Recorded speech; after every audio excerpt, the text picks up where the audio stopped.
বৈষম্য বিরোধী ছাত্র আন্দোলনে পুলিশের গুলিতে আহত হয়ে চিকিৎসাধীন থাকা অবস্থায় মারা যাওয়া শিশু আরাফাতের জানাজা বিকেলে কেন্দ্রীয় শহীদ মিনারে অনুষ্ঠিত হয়েছে। জানাজায় অংশ নেন সর্বস্তরের মানুষ। জানাজা শেষে আরাফাতের বাবা শহীদদের জন্য রাষ্ট্রীয় মর্যাদার দাবি জানান। প্রধান উপদেষ্টার প্রেস সচিব শফিকুল আলম জুলাই-আগস্ট হত্যাকাণ্ডের বিচারকে অগ্রাধিকার এবং হতাহতদের পরিবারকে পুনর্বাসনের আশ্বাস দেন। তথ্য উপদেষ্টা বলেন, যারা ভারতে বসে দেশকে অস্থিতিশীল করার চেষ্টা করছে তাদের দেশে এনে বিচারের ব্যবস্থা করা হবে। বৈষম্য বিরোধী আন্দোলনে শেখ হাসিনা পতনের দিন ৫ আগস্ট উত্তরার আজমপুরে পুলিশের গুলিতে আহত হন ১২ বছরের শিশু আরাফাত। সিএমএইচে থাকা চিকিৎসাধীন অবস্থায় গত রাতে মারা যান তিনি।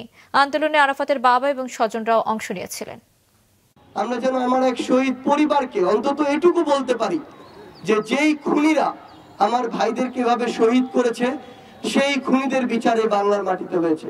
যারা ইন্ডিয়াতে আশ্রয় নিয়েছে এবং ভাবছে যে বাংলাদেশকে তারা বাইরে থেকে অস্থিতিশীল করবে, তাদেরকে বলবো যে বিচারের সম্মুখীন হওয়ার জন্য মানসিকভাবে প্রস্তুতি নিন। শেখ হাসিনা বাংলাদেশে আসবে কেবলমাত্র বিচারের মুখোমুখি হওয়ার জন্য, ফাঁসির কাস্টে ঝোলার জন্য।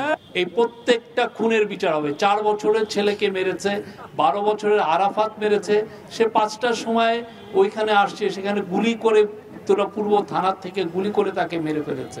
এই বাংলাদেশ যতদিন থাকবে এই আরাফাতদেরকে আমরা ভুলবো না।